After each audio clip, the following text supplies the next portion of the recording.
Mi hijo llegó a casa con una abogada. Mamá, ella va a ayudarla a organizar los documentos de la casa. Es gratis. Soy Inés, 72 años, viuda hace 10. Pero no contaban con mi viejo y olvidado oficio. El olor a café recién colado se mezclaba con el del jazmín que trepaba por la ventana de la cocina, un aroma que siempre me había traído paz. Era mi ritual de cada tarde, un pequeño homenaje a mi Esteban, que decía que mi café era capaz de resucitar a un muerto. La casa, esta casa, estaba llena de él. Cada ladrillo, cada baldosa del piso que pusimos de rodillas, cada grieta en la pared del patio que conocíamos de memoria, todo era un mapa de nuestra vida juntos. 45 años de risas, de algunas lágrimas y de mucho, mucho trabajo. La construimos con las liquidaciones de nuestros empleos, con préstamos de amigos que pagamos hasta el último centavo, con fines de semana en los que, en lugar de pasear, nos dedicábamos a levantar paredes. Era más que una propiedad. Era el arca de nuestros recuerdos, el nido donde criamos a nuestro único hijo, Ricardo. Ricardo, mi orgullo. Un hombre hecho y derecho, o eso creía yo. Últimamente lo notaba preocupado, con la mirada perdida y una tensión en los hombros que no le conocía. Hablaba de deudas, de negocios que no salían bien, de la mala suerte que lo perseguía. Yo, como toda madre, le ofrecía mi apoyo, mi escasa pensión y, sobre todo, mis oídos. «Todo va a estar bien, mijo. Eres fuerte como tu padre», le decía, mientras le servía un plato de sopa caliente. Él sonreía a medias, una sonrisa que no le llegaba a los ojos y cambiaba de tema. Confiaba en él. ¿Cómo no hacerlo? Era la luz de mis ojos, el pedacito de Esteban que todavía caminaba a mi lado. Por eso, cuando apareció esa tarde en mi puerta, con una mujer de traje sastre y maletín, no sospeché nada malo. Al contrario, sentí un alivio. Mi hijo se estaba preocupando por mí, por poner en orden mis asuntos. «Mamá, qué bueno que la encuentro despierta», dijo Ricardo, con una alegría un poco forzada. Detrás de él, la mujer me sonrió de manera profesional. Era joven, de unos 30 y tantos, con el pelo muy liso y un perfume dulce y penetrante que invadió mi sala. Ella es la licenciada Lorena Valdés, una amiga. Se ofreció a ayudarnos con el papeleo de la casa sin cobrarnos un peso. Para que todo esté en regla, ya sabe. «Mucho gusto, doña Inés», dijo la mujer, extendiendo una mano con uñas perfectamente pintadas de rojo. «Su hijo me ha hablado mucho de usted. Solo vengo a hacerle unas preguntas y a revisar los documentos que tenga, para asegurarnos de que no haya ningún problema a futuro». Me pareció un gesto noble, aunque un poco extraño. Nunca habíamos tenido problemas con los papeles de la casa. Esteban era un hombre metódico, casi obsesivo con el orden. Guardaba todo en una vieja caja de metal: las escrituras, los recibos de pago de impuestos, los planos originales. Pero acepté, por darle el gusto a mi hijo. Le serví café a ambos y me senté en mi sillón de siempre, el que tiene la forma de mi cuerpo, mientras ellos se acomodaban en el sofá de enfrente. La abogada sacó una libreta y empezó la conversación con amabilidad. Al principio eran preguntas generales: mi nombre completo, mi fecha de nacimiento, el nombre de mi difunto esposo. Yo respondía con tranquilidad, sintiéndome cada vez más cómoda. Pero poco a poco, el tono del interrogatorio cambió. «Y dígame, doña Inés, ¿la casa está solo a su nombre o también al de su hijo?», preguntó, mientras sus ojos recorrían la sala, deteniéndose en los muebles, en las fotos colgadas en la pared, en el viejo reloj de péndulo que había sido de mi abuelo. No miraba la casa con interés humano, sino con la frialdad de quien calcula un valor. «Está a mi nombre. Fue la voluntad de mi esposo», respondí. Noté que Ricardo se removía incómodo en su asiento, sin atreverse a mirarme a la cara. «Entiendo», anotó algo en su libreta. Luego sacó su celular y con una naturalidad pasmosa empezó a tomar fotos. «Es solo para el expediente, para tener un registro visual de la propiedad», explicó sin que yo le preguntara. Una foto a la sala, otra al comedor, e incluso se asomó para fotografiar el pasillo que llevaba a las habitaciones. Un frío empezó a recorrerme la espalda, una sensación desagradable, como una corriente de aire helado que se cuela por una rendija. «Usted vive sola aquí, ¿verdad?», continuó ella, con una sonrisa que ya no me parecía tan amigable.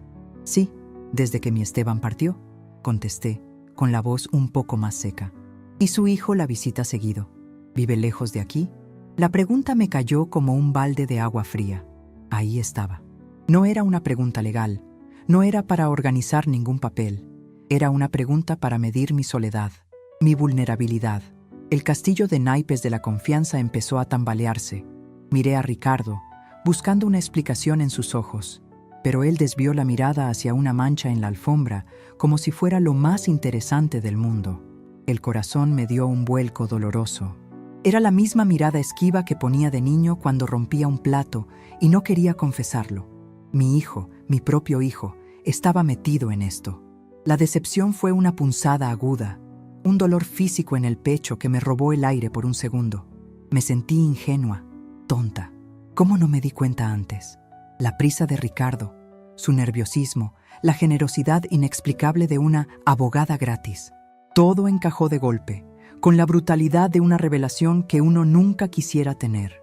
Fue en ese instante que un recuerdo, sepultado bajo décadas de vida doméstica, emergió con una claridad asombrosa. Recordé mis años de juventud, mucho antes de casarme con Esteban, cuando trabajaba como asistente en el despacho del notario don Anselmo Rivas, un hombre de la vieja escuela, de bigote espeso y lentes de carey. Estuve casi 15 años con él. Mi trabajo no era solo servir café y pasar llamadas, era transcribir declaraciones, revisar documentos, cotejar firmas y, sobre todo, aprender a escuchar. Don Anselmo siempre me decía: Inesita, el diablo no se esconde en las mentiras grandes, sino en las letras pequeñas y en las preguntas que parecen inocentes. Desconfíe siempre de lo que es gratis y pida papeles para todo. Esa voz, esa lección olvidada, resonó en mi cabeza como una campana.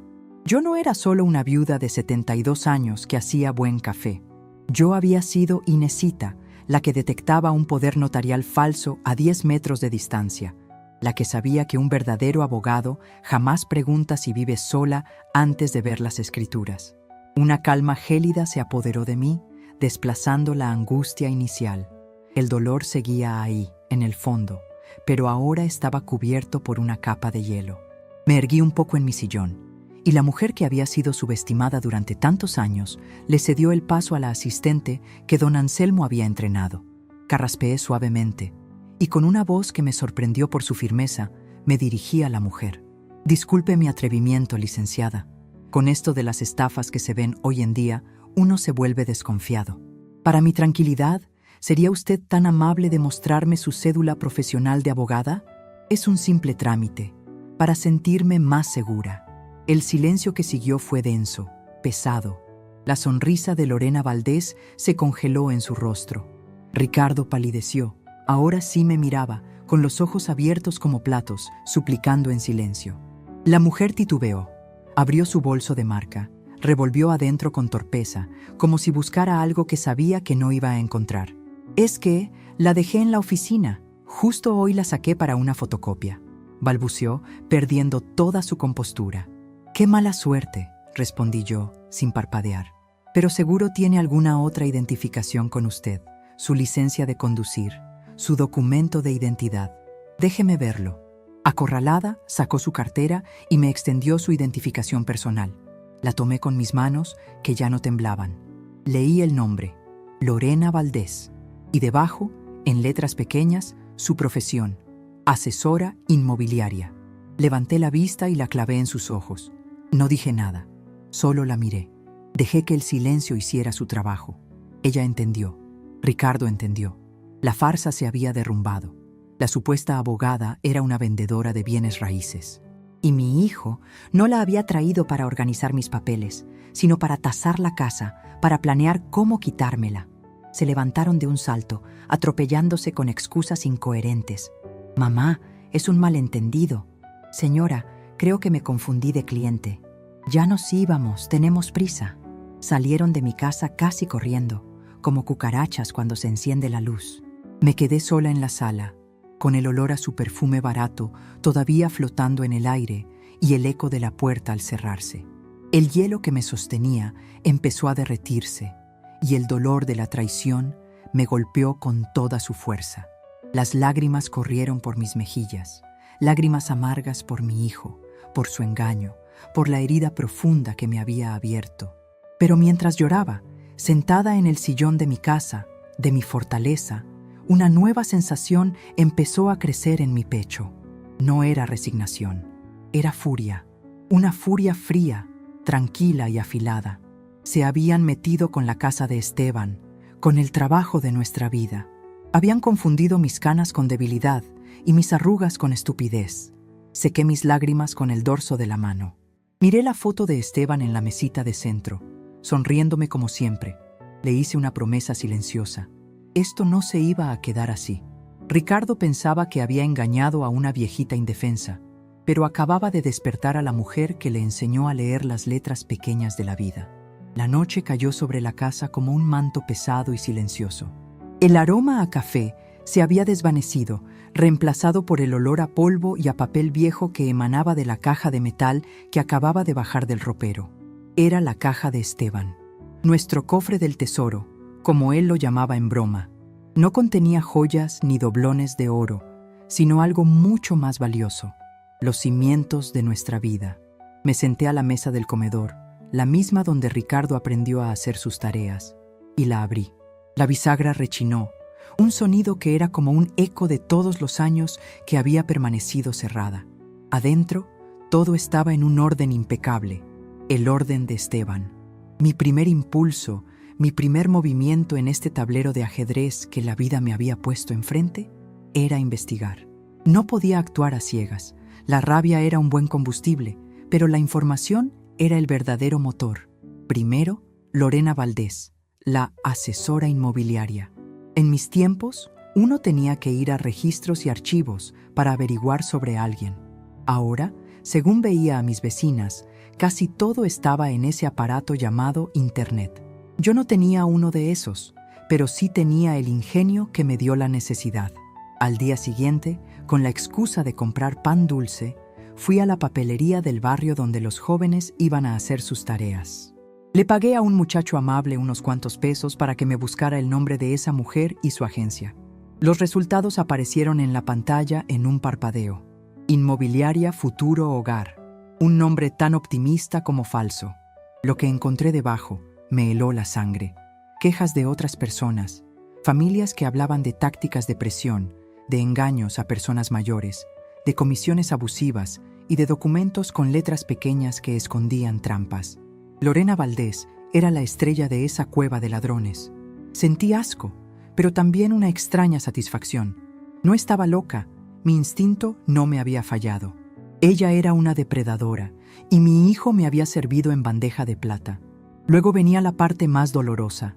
Ricardo. ¿Por qué? ¿Tan grande era su desesperación? Necesitaba entender la magnitud de su problema. Recordé que, en su última visita, se había olvidado una chaqueta en el perchero de la entrada. Con el corazón en un puño, metí la mano en los bolsillos. Encontré un fajo de papeles doblados. Eran notificaciones de cobranza, cartas de un banco con sellos de urgente y aviso final. Las cifras me hicieron jadear. Debía una cantidad de dinero que yo no podía ni concebir. Debía más, mucho más, de lo que esta casa podría valer. Ahora lo entendía todo. No era maldad pura. Era la desesperación de un animal acorralado. Un animal dispuesto a devorar a su propia madre para sobrevivir.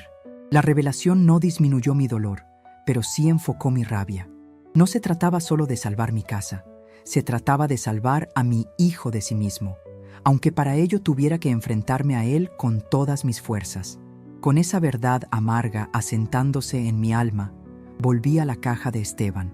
Sabía que las escrituras estaban ahí, pero sentía, con una certeza que nacía en las entrañas, que mi esposo, un hombre que siempre pensaba 3 pasos por delante, me había dejado algo más. Un seguro de vida, un as bajo la manga. Pasé los dedos por los documentos, cada papel un recuerdo. El contrato de compra del terreno, firmado con la caligrafía elegante de mi marido. Los permisos de construcción, viejos recibos de impuestos, amarillentos por el tiempo. Y entonces, en un sobre manila aparte, con una sola palabra escrita por la mano de Esteban, Inés, lo encontré. No era un testamento ni un seguro.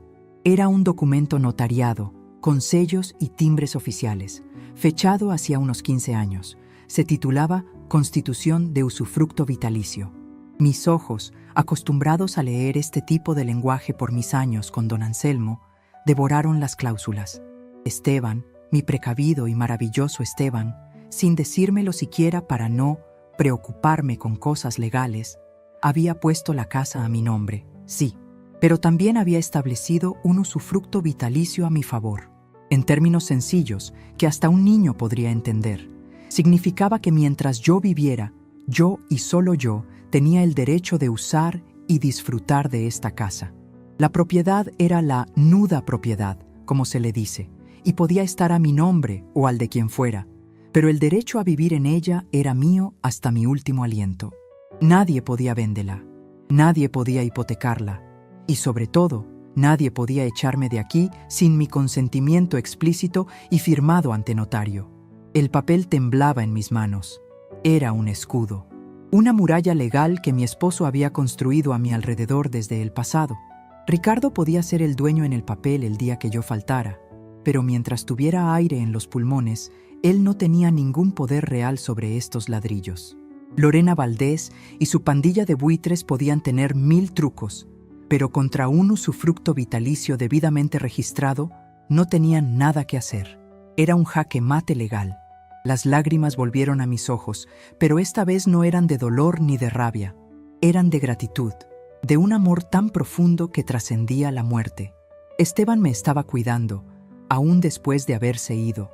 Acaricié su firma en el documento y le susurré al silencio de la casa: «Gracias, mi viejo, gracias».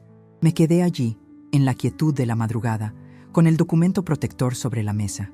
El tic-tac del reloj de péndulo era el único sonido, marcando el paso de un tiempo que ahora parecía jugar a mi favor.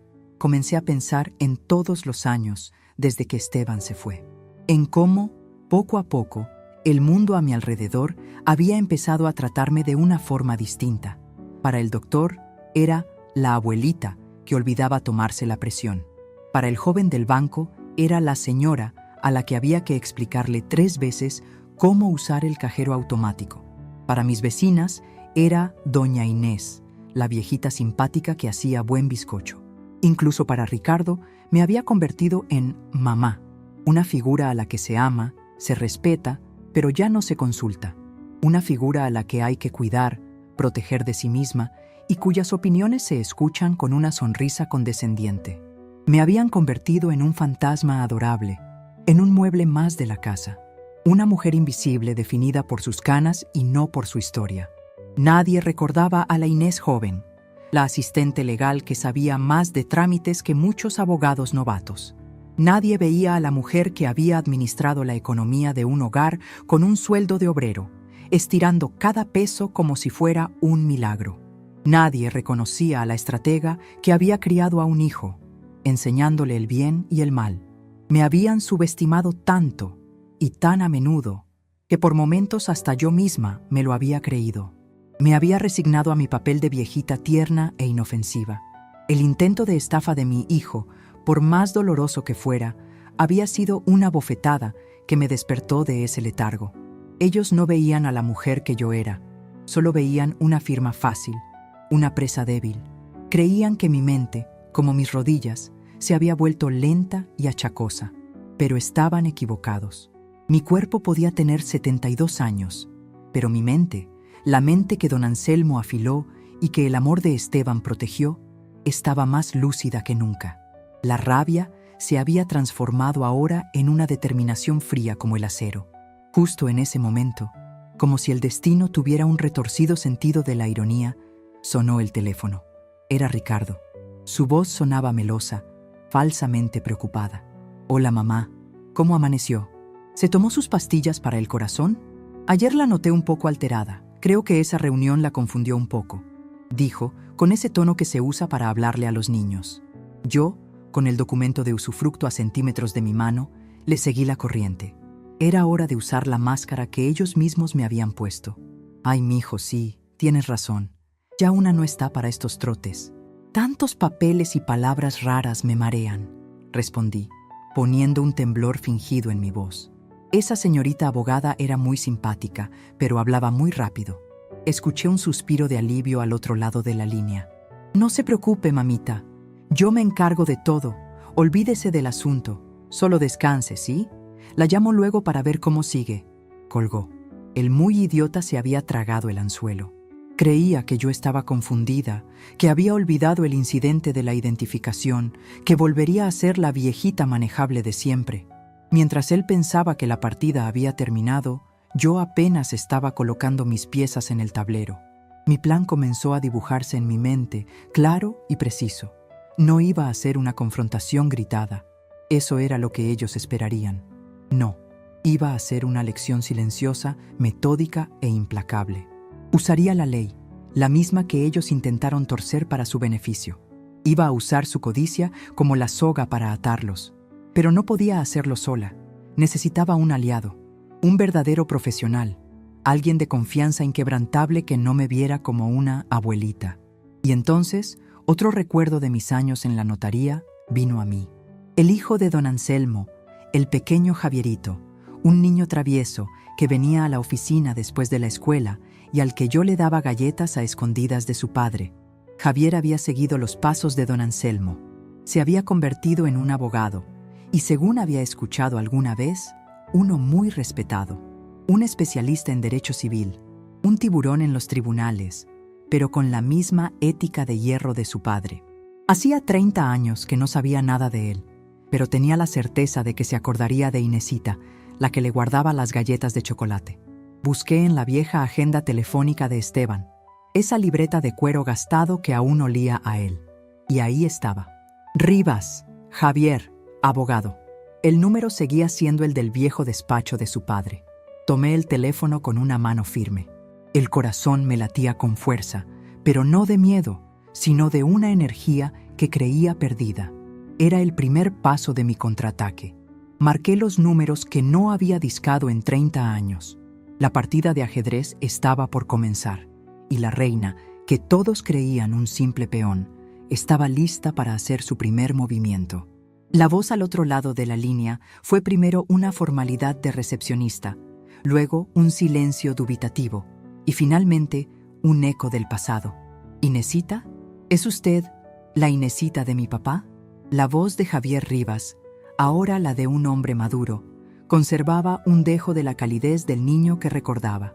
Javierito, le respondí, y sentí como si 30 años de distancia se hubieran evaporado.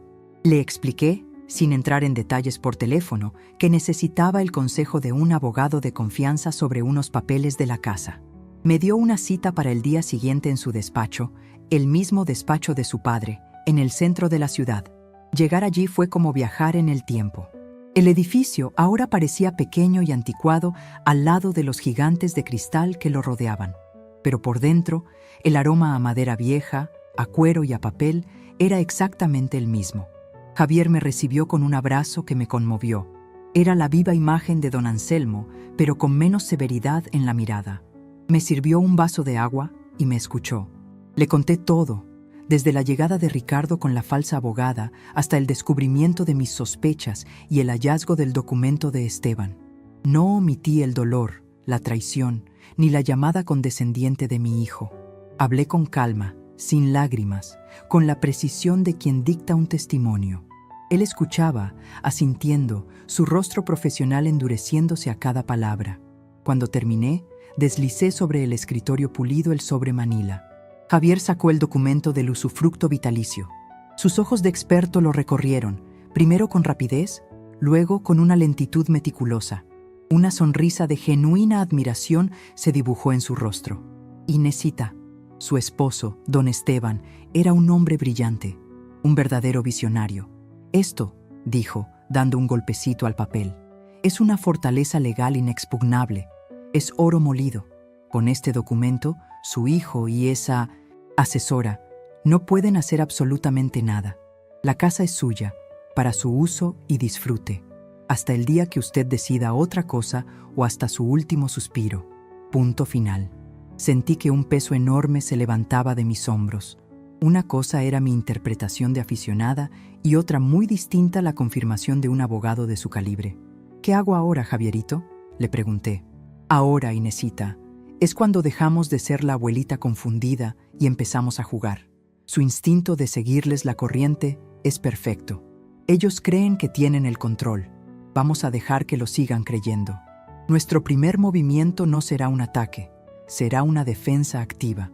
Una jugada tan sutil que no la verán venir, pero que cambiará por completo el tablero. El plan que trazamos era sencillo y brillante. No íbamos a demandar, no íbamos a amenazar, íbamos a informar. Javier redactó una notificación oficial, lo que se conoce como una carta documento. Un texto breve, frío y demoledoramente profesional. Iba dirigida no a Lorena Valdés, sino directamente al representante legal de Inmobiliaria Futuro Hogar. En ella, yo, Inés Acecas, en mi calidad de usufructuaria vitalicia de la propiedad ubicada en tal dirección, les notificaba formalmente de mi condición legal sobre el inmueble. Advertía que cualquier gestión de venta, promesa o transacción sobre dicha propiedad sin mi consentimiento expreso y por escrito constituiría un fraude y daría lugar a acciones legales inmediatas por daños y perjuicios. Con esto los paralizamos, explicó Javier. La inmobiliaria, al ser notificada legalmente, no se arriesgará a seguir adelante. Le tienen más miedo a una demanda que al diablo. Esto pondrá a Lorena en una posición imposible y la obligará a presionar a Ricardo. Y es ahí, en la desesperación de ellos, donde encontraremos nuestra ventaja. Firmé el documento con el viejo bolígrafo de fuente de don Anselmo que Javier guardaba como un tesoro. Mi firma, que en los últimos años solo había servido para autorizar recetas médicas, ahora era el sello de mi primer acto de guerra. Regresé a casa sintiéndome otra. La Inés frágil se había quedado en el pasado. Ahora era una estratega, con un aliado poderoso y un plan en marcha. Decidí seguir mi rutina como si nada, regar mis malbones, preparar mi comida, escuchar la radio, jugar mi papel a la perfección. No tuve que esperar mucho. 2 días después, Ricardo apareció por mi casa sin avisar. Traía una caja de mis pastelitos de crema favoritos y esa sonrisa falsa que ya había aprendido a identificar. Su actuación fue digna de un teatro. Me preguntó por mi salud, por las vecinas, por la novela de la tarde. Luego, como quien no quiere la cosa, se sentó a la mesa, suspiró hondamente y empezó el segundo acto de su obra. «Ay, mamá», comenzó, con la voz cargada de un dramatismo calculado. «He estado pensando mucho, y me duele verla aquí tan solita. Esta casa es demasiado grande para usted. Tanta limpieza, tanto mantenimiento, y con mis problemas casi no puedo ayudarla como quisiera». Yo, mientras tanto, le servía un café, observándolo por encima de la taza. Mi monólogo interno era un torbellino. ¿Problemas, dices? ¿O deudas que te ahogan? ¿Quieres ayudarme a mí o ayudarte a ti mismo con el dinero de mi casa? ¿La casa que tu padre construyó con sus manos mientras tú jugabas en el patio? Pero mi voz salió dulce y serena. No es ninguna molestia, mijo. Esta casa es mi compañera. Lo sé, mamá, lo sé, pero piense en el futuro, insistió, acercándose más.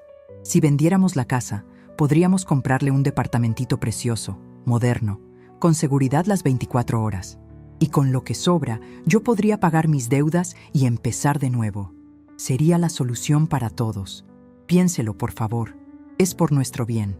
La palabra vendiéramos retumbó en mis oídos. La facilidad con la que se incluía en una decisión que no le correspondía. La manipulación era tan burda, tan transparente, que en lugar de rabia sentí una pena inmensa por él. Lo miré a los ojos, esos ojos que eran los mismos de Esteban, pero sin su brillo de honestidad. Lo pensaré, Ricardo. Déjame pensarlo con calma, le dije. Era la respuesta perfecta. Ni un sí, ni un no.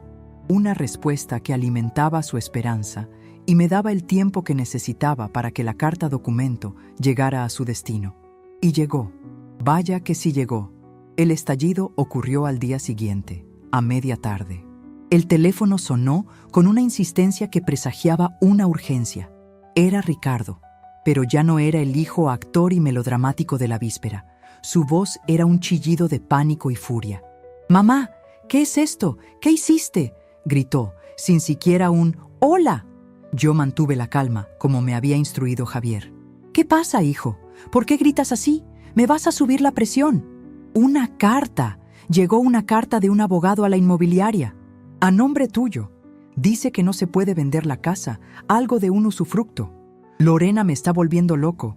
Dice que la metiste en un problema legal. ¿De dónde sacaste un abogado? ¿Me estás haciendo esto a mí, a tu propio hijo? Su confusión era música para mis oídos. El cazador había caído en la primera trampa. No entendía nada. Se suponía que yo era la viejita indefensa, la que se mareaba con los papeles. ¿Cómo era posible que yo hubiera orquestado una jugada legal tan precisa? Su mente no podía procesarlo. Respiré hondo y desplegué la última parte de mi actuación, la estocada final de este primer asalto. «Ay, mijo, no te entiendo nada con tanto grito», dije, con un tono de perfecta y senil inocencia. «Yo no hice nada malo. El otro día, después de que se fueron tú y esa señorita, me quedé preocupada. Como tú me dijiste que me olvidara del asunto, pensé que lo mejor era que alguien que supiera revisara mis papelitos, para estar tranquila. Una vecina me recomendó a su abogado, un señor muy amable. Le llevé la caja de tu papá y él vio ese papel, el del usufructo. Me dijo que era muy importante proteger la propiedad y me recomendó enviar esa notificación a esa empresa. Dice que es un trámite normal, para que nadie se aproveche de las viejitas. ¿Hice algo mal, Ricardito?» Silencio. Al otro lado de la línea solo se escuchaba su respiración agitada. Lo había desarmado por completo. Le había dado una explicación tan plausible, tan coherente con la imagen que él tenía de mí, que no podía refutarla.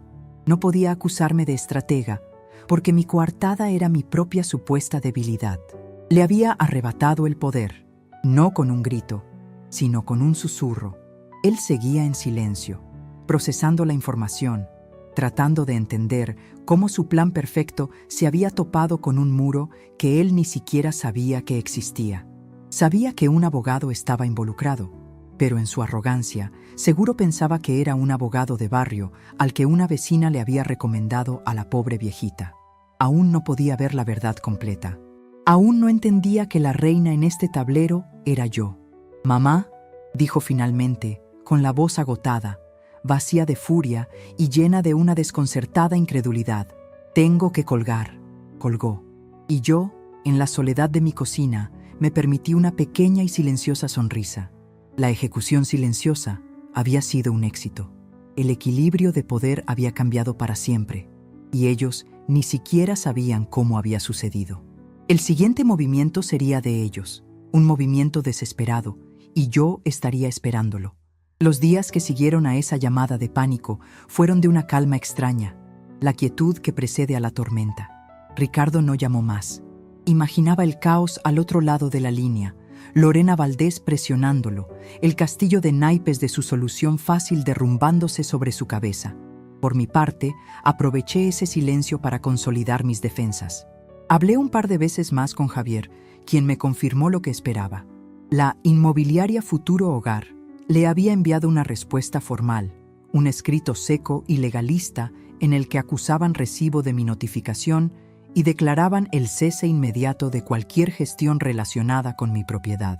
Se lavaban las manos, abandonando a Ricardo y a su agente estrella a su suerte.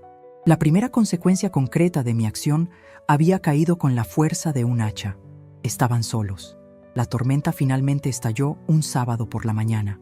El timbre sonó con una violencia que sacudió a toda la casa. No era el toque de un visitante, era la embestida de alguien que exigía entrar. Al abrir la puerta, me encontré no solo con Ricardo, sino también con Lorena Valdés a su lado. La sorpresa fue mayúscula. Que mi hijo se atreviera a traerla de nuevo a mi casa era una declaración de guerra. Él tenía el rostro descompuesto, pálido y con ojeras profundas. Ella, en cambio, había reemplazado su sonrisa falsa por una máscara de fría hostilidad. Su perfume dulce ahora me parecía el aroma de un veneno. «Tenemos que hablar, mamá», dijo Ricardo, con una voz ronca que no admitía negativa. Entraron sin que los invitara, invadiendo mi sala como un ejército. «No sé de qué podríamos hablar usted y yo, señorita», dije, dirigiendo mi mirada de hielo a Lorena. «Oh, créame que sí, señora», respondió ella con un tono cortante. Su jueguito con el abogado nos ha causado muchos problemas. Hay un contrato firmado, hay un compromiso. Su hijo nos debe una comisión por el trabajo realizado. Era el colmo del descaro. Me reí. Una risa seca, sin alegría, que los descolocó. ¿Trabajo realizado? ¿Se refiere al trabajo de intentar estafar a una anciana? ¿O al de hacerse pasar por una profesional que no es? Tenga mucho cuidado, señorita Valdés, porque hasta donde yo sé, el fraude es un delito grave. La cara de Lorena se crispó de rabia. Ricardo intervino, intentando recuperar un control que ya no tenía. Mamá, por favor, basta. No entiende la situación en la que estoy. Las deudas me están comiendo vivo. Esta casa era la única salida. ¡La única! ¿Y usted qué hace? Me pone un abogado en contra. A mí, su sangre. Su voz se quebró en un sollozo que, por primera vez, me sonó genuino. Su desesperación era real. Se dejó caer en el sofá, cubriéndose la cara con las manos. Después de todo lo que he hecho por usted, de las visitas, de preocuparme, ¿así me paga? El chantaje emocional, el último recurso del manipulador. Lorena vio su oportunidad y se abalanzó como un halcón. Su hijo está al borde de la ruina, ¿y a usted solo le importa su casa? ¿Qué clase de madre es? Él solo intentaba asegurar el futuro de ambos. Un poco de gratitud no le vendría mal. Fue la gota que derramó el vaso. La ira fría que había mantenido a raya se convirtió en un fuego purificador. Se habían atrevido a venir a mi casa, a mi santuario, a cuestionar mi amor de madre, a usar mi dolor en mi contra. Se acabó. El telón de mi actuación de viejita confundida iba a caer, y la función que verían debajo no les iba a gustar en absoluto. Me erguí, y aunque ellos eran más altos y más jóvenes, sentí como si yo llenara toda la habitación. El silencio cayó, un silencio cargado de electricidad. Clavé mis ojos en Ricardo, que me miraba desde el sofá, y luego en Lorena, que seguía de pie, desafiante. Y entonces hablé. Mi voz ya no era la de una anciana frágil. Era la voz de Inesita, la asistente de don Anselmo Rivas, la voz de la dueña de esta casa y de su propio destino. Se acabó la función, dije, con una calma que los heló. Se acabó el teatro. ¿Quieren saber lo que realmente pasa? Se los voy a explicar, con puntos y comas, para que hasta sus cerebros desesperados lo puedan entender. Tomé aire y comencé la revelación. Tú, Ricardo, no trajiste a una abogada para que me ayudara. Tú trajiste a una vendedora de bienes raíces para que tasara mi casa a mis espaldas. Pensaste que no me daría cuenta, pero me di cuenta desde el momento en que en lugar de preguntar por las escrituras, preguntó si vivía sola. La cara de Ricardo pasó de la miseria a la conmoción. Usted, señorita Valdés, continué, girándome hacia ella, vino aquí con un plan muy bien estudiado. Preguntas inocentes, fotos para el expediente, una oferta de ayuda gratis. Tácticas que seguro le funcionan con otras personas mayores que se sienten solas y confían en la gente. Pero se equivocó de puerta, porque yo no soy una de ellas. ¿Y qué va a hacer llamarme a la policía? Se burló, aunque una nota de nerviosismo se había colado en su voz. No, algo mucho peor para usted. Voy a usar la ley que usted finge representar. Porque verá, mi esposo, que en paz descanse, era un hombre mucho más inteligente que ustedes dos juntos. Y hace 15 años dejó un documento llamado usufructo vitalicio. ¿Sabe lo que significa? Significa que esta casa es mía para vivir hasta el día de mi muerte. Y nadie, ni mi propio hijo, puede venderla sin mi firma. Su contrato, su comisión, todo ese teatro no vale ni el papel en el que está escrito. Ahora sí, el rostro de Lorena estaba blanco como el papel. La vendedora agresiva se había esfumado, dejando a una mujer asustada que empezaba a comprender la dimensión del problema legal en el que se había metido. Pero eso no es todo, dije, disfrutando del momento, de la justicia poética. La parte que más les va a gustar es la del abogado. ¿De verdad creíste, Ricardo, que una vecina me recomendó a un abogado cualquiera? ¿De verdad pensaste que fui tan ingenua? Me acerqué a mi hijo, que me miraba como si viera a un fantasma. Olvidaste quién soy, Ricardo. Olvidaste que antes de ser tu madre, antes de ser una viuda, yo trabajé 15 años como la mano derecha del notario más respetado de esta ciudad. Olvidaste que aprendí a leer la letra pequeña de los contratos y a oler una estafa a 1 kilómetro de distancia. Y no me recomendó nadie. Yo llamé a un viejo amigo, un amigo que conoce mi historia, un amigo que tiene el poder de arruinar la reputación de su inmobiliaria y de iniciar un proceso por intento de fraude que la dejaría a usted, señorita Valdés, sin licencia para vender ni una caseta de perro. Hice una pausa dramática. El silencio era tan absoluto que se podía oír el zumbido de la vieja nevera en la cocina. Mi abogado, pronuncié cada sílaba con una claridad devastadora, es Javier Rivas. Si hubiera tirado una bomba en medio de la sala, el efecto no habría sido mayor. El apellido Rivas era una institución legal en esa ciudad. El bufete Rivas y Asociados no era de los que enviaban cartitas de aviso, eran los que ganaban juicios millonarios. El nombre era sinónimo de poder, de una liga en la que una inmobiliaria de medio pelo como Futuro Hogar no quería ni asomar la cabeza. Lorena dio un paso atrás, tropezando con la alfombra. El pánico puro y sin adornos se reflejaba en sus ojos. Se vio en un juzgado, frente a un hombre como Javier Rivas. Su carrera, su futuro, todo se deshacía ante sus ojos. Yo no sabía. Ricardo me aseguró que, balbuceó, buscando una salida, una excusa. Ricardo, por su parte, se derrumbó.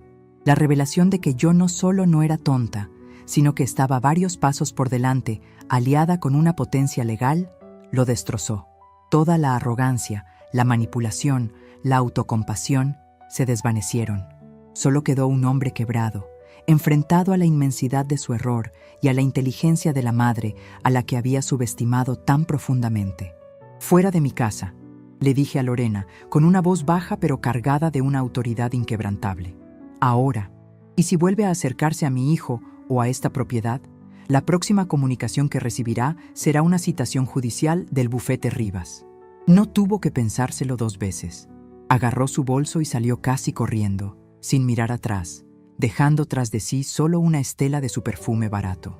La puerta se cerró y en la sala quedamos solo Ricardo y yo. Él seguía hundido en el sofá, sollozando en silencio. La tormenta había pasado y ahora venía el momento de lidiar con los destrozos. Me senté en mi sillón, no como una madre dolida, sino como la matriarca que acababa de reclamar su trono. Ya no había víctimas en esa habitación. Solo había un hombre que había perdido el rumbo y una mujer que se lo estaba mostrando. «Ahora», dije, estableciendo las nuevas reglas del juego. «Tú y yo vamos a hablar, pero no más mentiras, no más manipulaciones. Me vas a contar todo, cada deuda, cada mal negocio, cada error. Y lo vas a hacer con la verdad. Y cuando termines, decidiremos qué hacer. Pero lo decidiremos juntos bajo mis términos». La época en que me veías como un cajero automático con delantal se terminó hoy, Ricardo. Para siempre. Él levantó la vista, con los ojos rojos e hinchados. Ya no veía a su mamita, veía a Inés. Una mujer de 72 años, dueña de su casa, de su mente y de su poder. La partida había terminado. Y la reina, que había protegido su castillo, ahora ofrecía al peón perdido la oportunidad de volver a empezar. Pero esta vez jugando limpio. La casa, que durante unos días se había sentido como un campo de batalla, recuperó su silencio. Pero era un silencio diferente. Ya no era el silencio de la soledad, sino el silencio del poder y del control. Después de que Lorena se marchara, Ricardo se quedó hecho un ovillo en el sofá durante casi 1 hora. No intenté consolarlo. Dejé que el peso de sus acciones lo aplastara, que sintiera la magnitud de su derrumbe. Era necesario. A veces, para volver a construir, hay que dejar que todo se haga escombros primero. Cuando finalmente levantó la vista, sus ojos ya no tenían rastro de arrogancia ni de manipulación. Solo había una vergüenza profunda y un miedo desnudo. Esa tarde tuvimos la conversación más difícil y honesta de nuestras vidas. Con la voz entrecortada, me lo contó todo. No eran solo malas inversiones, era mucho peor. Se había dejado seducir por promesas de dinero rápido. Se había metido con prestamistas que no eran del banco, gente peligrosa con intereses que crecían como la mala hierba. Había perdido su negocio. Su coche estaba a punto de ser embargado, y la deuda total era una bestia de 7 cabezas que amenazaba con devorarlo todo. Lorena Valdés había sido su último y más desesperado cartucho, una especialista en convencer a la gente para que liquidara sus propiedades a bajo precio. Él le había prometido una comisión exorbitante si lograba la venta en menos de un mes. Escuché cada palabra, cada confesión miserable, no como una madre a la que se le rompe el corazón, sino como la mujer que era ahora, una estratega que evalúa los daños antes de trazar el plan de reconstrucción. Cuando terminó, el sol de la tarde teñía la sala de un color anaranjado y melancólico. «Traicionaste la memoria de tu padre», le dije, y esas palabras parecieron dolerle más que cualquier grito. «Y lo que es peor, me subestimaste a mí. Pensaste que tus problemas eran más grandes que mi inteligencia. Perdóname, mamá», susurró, y esta vez las lágrimas eran limpias. «Perdóname. Tenías razón. Me convertí en un monstruo. Y lo peor es que te vi como un obstáculo, no como mi madre». Ahí estaba la lección, la primera y más importante, el reconocimiento de su ceguera. La lección de Lorena le llegaría por otro lado. Unas semanas después, Javier me contó que la inmobiliaria Futuro Hogar, tras recibir una segunda y muy severa carta del bufete Rivas, había despedido a Lorena de forma fulminante y estaba bajo investigación por sus prácticas comerciales. La justicia, a veces lenta, había hecho su trabajo con ella. Para Ricardo, el camino sería distinto. No habría un castigo, sino una redención. Y la redención, le hice saber, se gana con trabajo, no con lágrimas. Al día siguiente llamé a Javier. Juntos, en su despacho, trazamos un plan de rescate. No era un regalo, era un salvavidas con condiciones muy estrictas. Revisamos los papeles de Esteban y encontramos que poseía una pequeña parcela de tierra en el pueblo de sus padres, algo que casi habíamos olvidado. No valía una fortuna, pero su venta, gestionada legalmente por Javier, cubriría las deudas más urgentes con los prestamistas peligrosos. Para el resto, la deuda bancaria, le ofrecí una solución que lo dejó sin palabras. Acepté firmar para una hipoteca sobre la casa, pero una hipoteca pequeña, controlada y con una condición innegociable. El banco me pagaría el dinero a mí y yo se lo daría a él en forma de préstamo, con un interés bajo pero real. Y él me firmaría un acuerdo de pago mensual. Yo me convertía en su acreedora. La dueña de la casa se convertía en la dueña de su deuda. Era un acto de confianza, sí, pero un acto de confianza blindado por la ley que él mismo me había obligado a usar. La transformación de Ricardo no fue instantánea, pero fue real. Vendió lo poco de valor que le quedaba. Se despidió de su vida de apariencias. Aceptó un trabajo como administrador en un almacén de materiales de construcción. Era un trabajo honrado, de muchas horas y paga modesta. Lo vi llegar a casa, a la mía, con las manos sucias de polvo y el cansancio dibujado en el rostro, pero con una dignidad que no le había visto en años. Empezó a pagarme, cada mes, la cuota acordada. No me daba el dinero en un sobre, sino que me mostraba el recibo del depósito bancario. Eran negocios. Y al terminar el negocio, se quedaba a tomar un café. Y entonces hablábamos, no de deudas ni de dinero. Hablábamos de la vida, del recuerdo de su padre, de mis flores. Estaba recuperando a mi hijo, no al empresario fracasado, sino al hombre que yo había criado. Una tarde, mientras me ayudaba a podar los jazmines del patio, se detuvo y me miró. «Sabes, mamá», dijo, «toda mi vida te vi como la mujer más buena del mundo, pero estos últimos meses me di cuenta de que también eres la más fuerte». Esa fue mi verdadera victoria, el respeto. Pasaron los meses y la nueva normalidad se asentó en mi vida. La casa se sentía más luminosa, más mía que nunca. A menudo me sentaba en el sillón de Esteban, con la caja de metal a mis pies, y reflexionaba sobre el viaje que había hecho sin moverme de mi sala. Había pasado de ser un fantasma invisible a ser la reina de mi propio castillo. Y me di cuenta de una gran verdad. La gente no te subestima porque seas viejo. Te subestima porque se olvida de que alguna vez fuiste joven. Se olvidan de que esa mente que ahora está bajo un pelo blanco es la misma que aprendió, que luchó, que amó y que sobrevivió a décadas de vida. La sabiduría no es algo que llega con las arrugas, es el resultado de todas las batallas que causaron esas arrugas. Y esa sabiduría, sentí, no podía guardármela para mí. Era un tesoro que debía compartirse. Hablé con Javier, y él, con su corazón tan noble como el de su padre, me puso en contacto con el centro comunitario del barrio.